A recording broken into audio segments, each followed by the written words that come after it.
ไปนั่นก็คือผลของการออกหวยพัฒนาประจำงวดที่62ออกข้างวันที่11พฤษภาคม2026ข้าพเจ้าจะขอทวนคืนอีกครั้งเลขเสียง6โตหมายเลขที่ออกได้แก่457 509 457 509เลขเสียง5โตหมายเลขที่ออกได้แก่57 509 57 509เลขเสียง4โตหมายเลขที่ออกได้แก่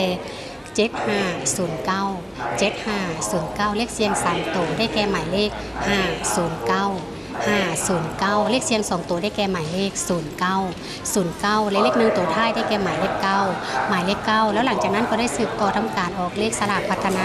5/45แบบทันสมัยออก5ข้างด้วยกันออกข้างที่1ได้แก่หมายเลข17ออกข้างที่2ได้แก่หมายเลข22ออกข้างที่3ได้แก่หมายเลข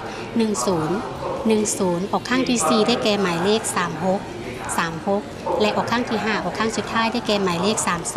32และก็ต้องขอแสดงความยินดีกับบรรดาท่านผู้ชมทุกท่านที่เป็นผู้โชคดีในมื้อนี้มาฮอดนี้ข้าพเจ้าจรินทาจุติธรรมพร้อมด้วยทีมงานไทยทอด